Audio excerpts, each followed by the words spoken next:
correspondingly in Facebook and YouTube. So if you're watching me in YouTube, welcome to YouTube Live. If you're watching me in Facebook, welcome to my Facebook Live. Once again, this is Albi, and today I'm going to share one financial tip that will save your financial future. It will save your financial future, and also it will help you to save your coming generations financial future too. This is number one financial tip that everybody should know and be benefited from it. But it's so concerning that many people out there who are in must needed position or situation, they don't know this. So I decided to come on live tonight and share this with you all. So if you're watching me right now, don't forget to press that like button, heart button, so that I can have some engagement here.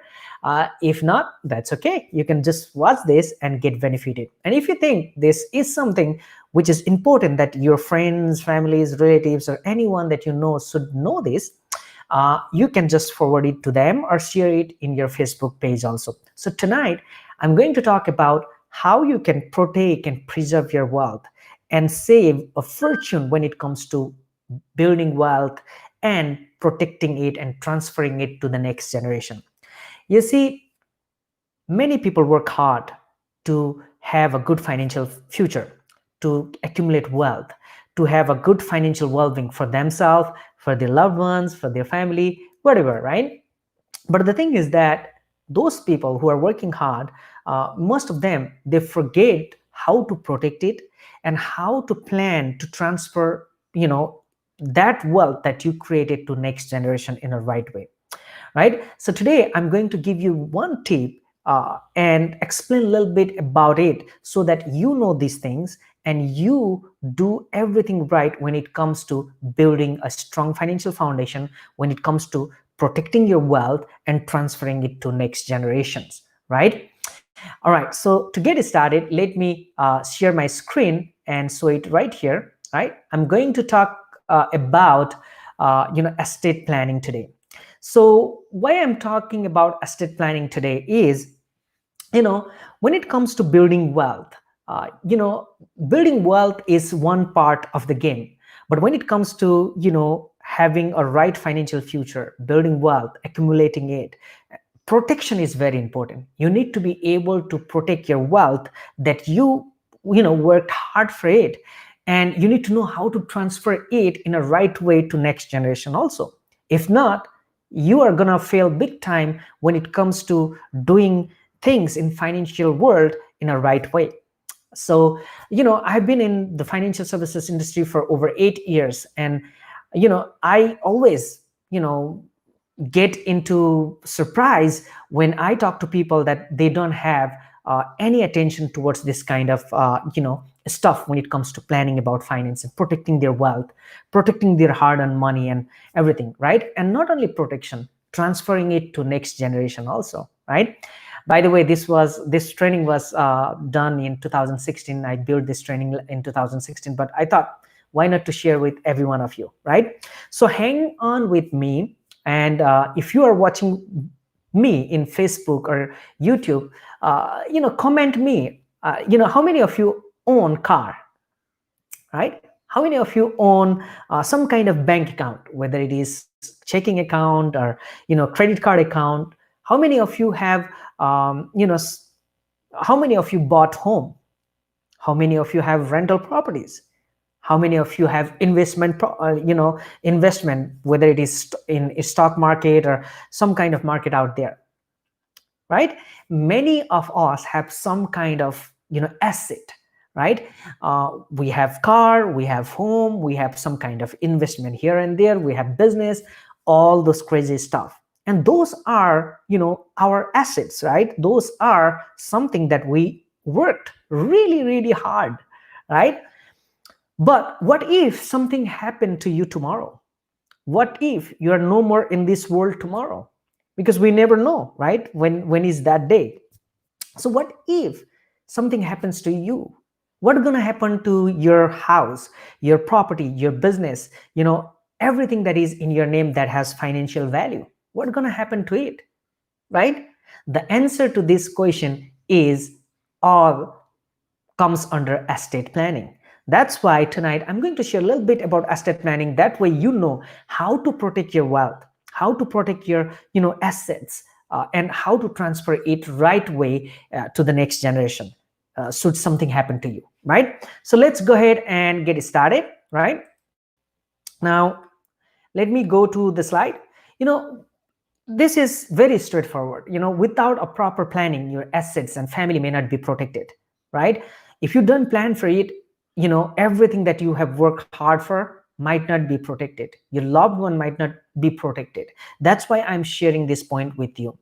you know if you look at estate planning, it might sounds fancy, it might sounds vague, but it is not. It is very simple to understand. Estate planning is all about the collection of preparation tasks that serves to manage an individual's assets based in the event of their incapacitations of or death, including the bequest of assets of assets to heirs and the settlement of estate taxes. So it's all about that. So to make it simple, estate planning is a planning that you put in place when you are alive should something happen to you and you could not make any financial decision, or you die, right? So it's all the planning that you put in front, or ahead of time when you are alive, when you are able, and you don't have to worry about, right? So it's all about that. Now let me tell you this. To make this, to understand estate planning, let me make it simple. Okay, now again I want to ask this: who will get your assets and how, right? If something would happen to you, or you get into an accident and you're like incapacitated, like you could not make decision, any kind of decision by yourself, what gonna happen to your house, what gonna happen to your business, what is going to happen to all the assets that you have and that you have owned, right? How it's gonna be handled, right? So it's very important, right? Because you work for all those things every day, and all of a sudden something happens to you, you don't have to even die. You can get into accident and you can be incapacitated. If that happens, who gonna handle your assets, who gonna handle your properties, and how they gonna handle, right? It's very important that you know this. Now here is an example. Let's say you have a house, yeah, and the house is worth to $250,000, right? Average people has that kind of house, right? 250,000, it's very average, right? Let's say you have $250,000. What happens if something happens to you? Let's say the house is in your name, you die, right? God forbid that never happens, but we never know, right? So what happens? A guy has a $250,000 house and he dies like that, right? Or something happens to him and he is in a condition that he could not make any financial decision by himself. What happens to that house, right? Now if he has a spouse, right, and depending upon which state you live in and what kind of law you have in your state, it might vary, but pretty much this will represent kind of like everyone in US, right? So if you have a spouse and your spouse name is in that mortgage, or in that title, your spouse might get that property, right? It can be your spouse. But what if both of you are in a car and you got into accident, and both of you happen to be in a condition that you could not make any financial decision by yourself, right? Or what if both of you die in a car accident? That can happen, right? If that happens, if there is no any other owner in that title, right, what gonna happen to your house? $250,000 house. Do you know what gonna happen? All right, if you're watching this, you can interact with me in comment. Let me check, okay, if I'm live. Sometimes my live goes into pretty much kind of like a private mode, and let me check, okay, if I'm just, oops, looks like give me a moment. Let me check my Facebook live and make sure you guys can see me. Sometimes it gets tricky, and All right, if you're watching me, let me know. If you can see me, if you can hear me, let me know. Okay, that would help me. But let me check really quick in my Facebook and see if I'm live. Technology. Okay, looks like I'm live. Okay, good. So what happens? Like, what happens? Both of you are the owner of the house, and something happens to both of you. There is no owner, right? What's gonna happen to your property? Do you know what's gonna happen to your property in that kind of situation?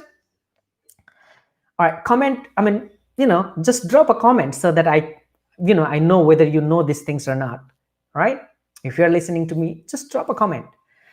So what happens? Both owners is no more longer in this world, or in a situation where you cannot make your own decision, right? What's gonna happen? Do you know what's gonna happen? I'm waiting, you guys. Okay, I will move forward, right? Oops, let me bring this back. Okay, so okay, what's gonna happen to you, right? What's gonna happen to the property? So let me go back, right? So basically what happens is, in this case, the if you are alive, you need to think about who gonna handle your house or property. If you both are no longer in this world, you need to know what's gonna happen to your property, right? Your house. In that situation, your house goes to probation court, right? So it's gonna go to probation court. Now, why it's gonna go to probation court? It's by law, right? You might not know this, because depending upon where you brought up, if you are immigrant, depending upon which country you lived in the past, and what kind of law you had, you might not know that your property will go into probation court, right? If you don't know this, understand this. If something happens to you and your wife, and the house is under your name and your wife's name, and both of you are no longer in this world, your property won't go directly to your kids. It's gonna go to probation court. Every single piece of the wealth, or any kind of things that you owned and have financial value, it's gonna go to the probation court, right? So what's gonna happen when your property or asset gonna go to probation court, right? By law, it has to go to the probation court. And what happens when that piece of property, when it goes to the probation court? Two things happens, right? One, either it will be considered as intestate property, or it will be considered as tested property. Now, what is meant by intestate property? Intestate property means you have no will. That means you have no any written instructions, and your court, the probation court will consider your property, a piece of property, or this house, as an intestate asset. An intestate asset means you don't have any written instructions to the court, to distribute it to your heirs, right? And if that is the case, if you don't have a written instructions for the court, to distribute it to your heirs, then it will consider as intestate property, and then the government will implement the government version of will, and distribute your property to your to your heirs, to your relatives. And the property might be divided to some of your relatives that you really don't want to share with, right? But it is a state law, because you don't have a written instructions, will, which we call will. You don't have a will. Will means a written instructions that you have in place before you die, so that the court will distribute your wealth according to the instructions that you have written. But if you don't have a will, which means a written instructions for the court to distribute your wealth, now what's going to happen is, if you don't have that will, government has one for you, and they will distribute your wealth to relatives, to your heirs, and it might go to some of the relatives that you really don't want to share your wealth with, right? But you cannot complain, because you are already 6 feet under the ground, right? So two things happens. One is, either it will be considered as intestate property, or if you have a written instructions for the court to distribute your wealth once you're gone, right, then it will be considered as tested property. That means, you have a written instructions for the court to distribute your wealth as per your wish, and the court will do that. Now there are lots of things in between this, but I'm not going to explain this. And again, I'm just doing this for educational purpose only. Okay, I'm not a estate planning attorney or something like that. And don't take it as a professional advice. Take it as an educational material. And before you jump into any decision, based on this presentation or this content, try to talk with professional and get a professional advice. But what I'm sharing here is what I know for educational purpose only. Now there are many things in between this also, which I'm not going to talk, because it's going to be very, very long live. So now when something happens to you, your property goes to the probation court, and depending upon whether you have a will or you don't have a will, it will be considered as either intestate property or tested property. If you don't have a will, it will be considered as intestate property. If you have a will, it will be considered as tested property. If your property is intestate property, government has will for you, and they will distribute your property according to the government will. That means your property can be distributed to your relatives or your close family members that you really don't want to share your property with. But again, you cannot complain because you are already dead and 6 feet under the ground, right? That's why it's very important, number one, to have a will.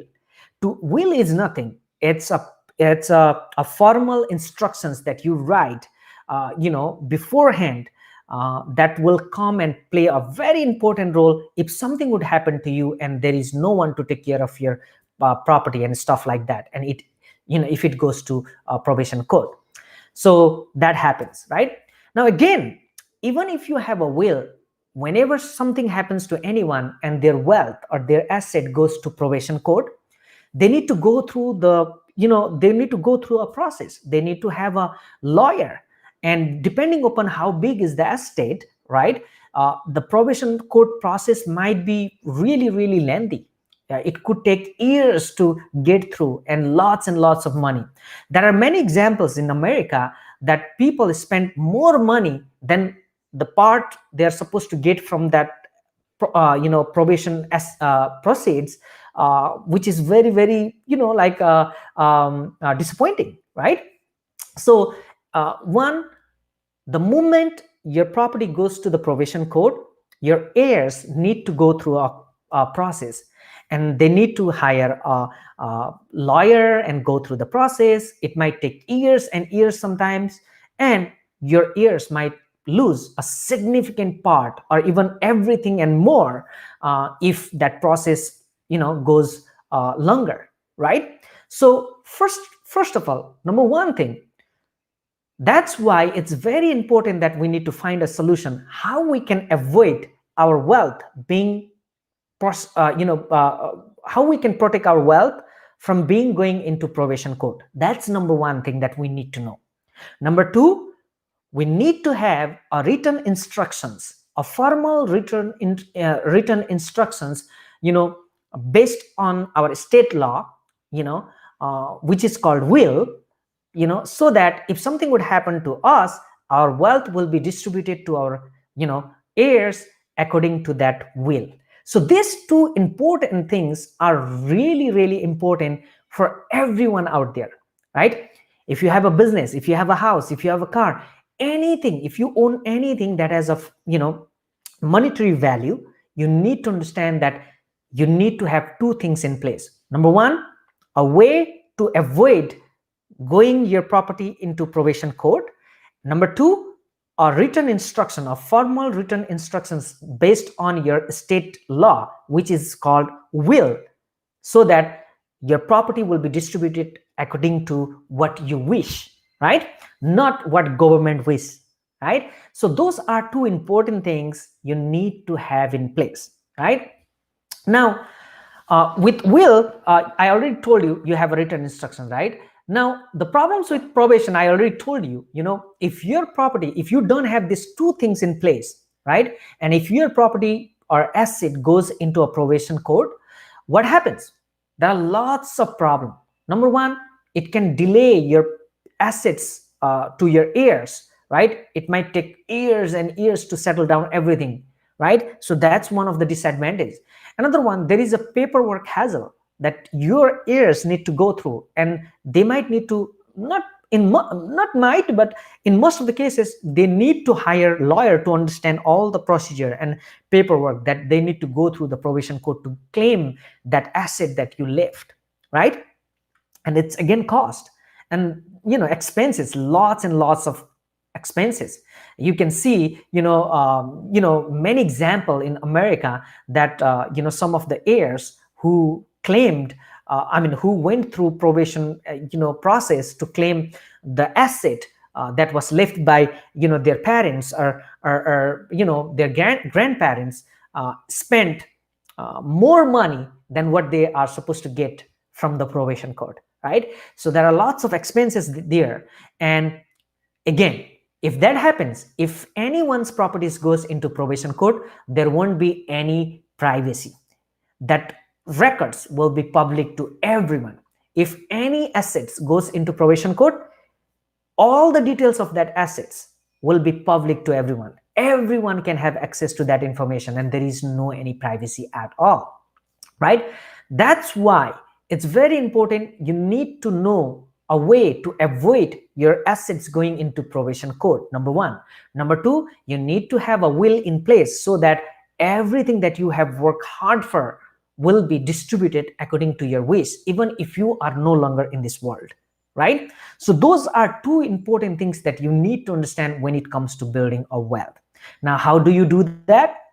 Okay, to do that, the first solution is having your trust, building a trust for your assets, right? You need to have trust to avoid your wealth being going into probation court. That's number one. Number two, you need to have a will in place. So having a trust and having a will for all the assets, for all the things that you are building when it comes to finance is very important, right? I'm not a, again, I'm not a estate planning attorney or something like that, but this is what I know. So if you are working hard to build your wealth, if you are owning a business, if you have lots of assets in your name, it's very important that you have a trust and a will in place. Both trust and will are the legal planning that you do to protect and transfer your wealth, that way, whatever you worked for your entire life will be protected and preserved. If you don't do this, it does not matter how hard you work, it does not matter how much money you make, that wealth can be lost the moment you are out of this world, or the moment you leave this world, or the moment you get into a situation where you cannot make any financial decision by yourself. It can be lost like a like a snap of a finger, right?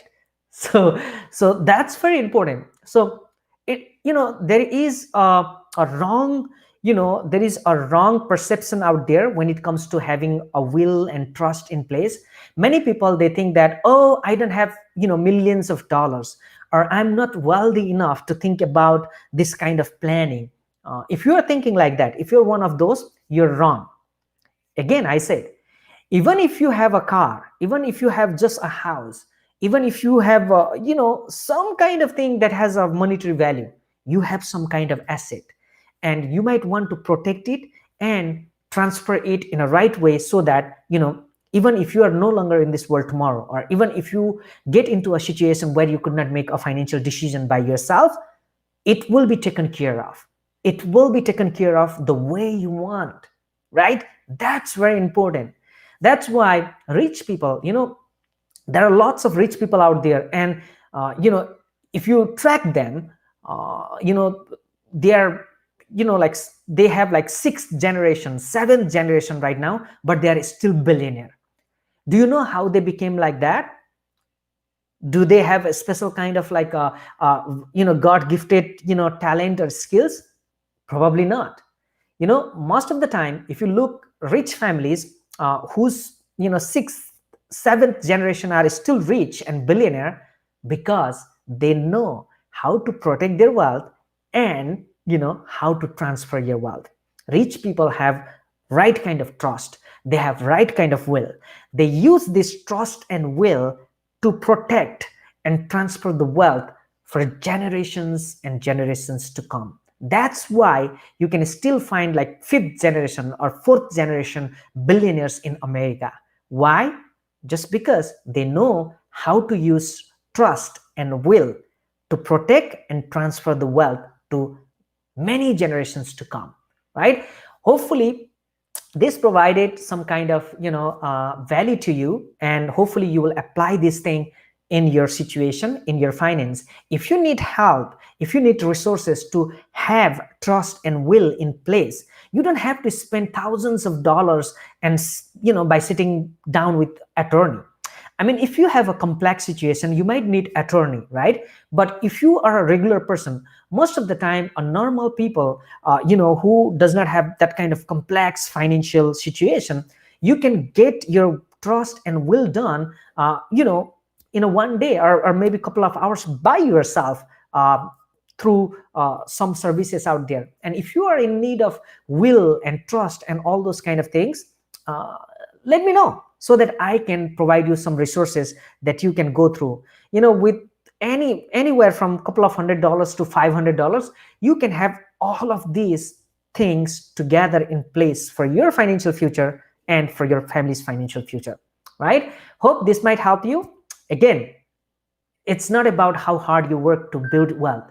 You need to think about how to protect it and how to transfer it in a right way, so that everything that you do, so that your blood and sweat that you put together to build up wealth will be protected and it will be transferred in a right way. That way, your legacy will continue generations after generations, right? With that, this is L.B.Subba. Again, if you need help, I have some resources that I can provide. With a couple of $100 to $500, you can have everything plus much more in place for your financial future. Let me know if you need it, okay? With that, this is Albi.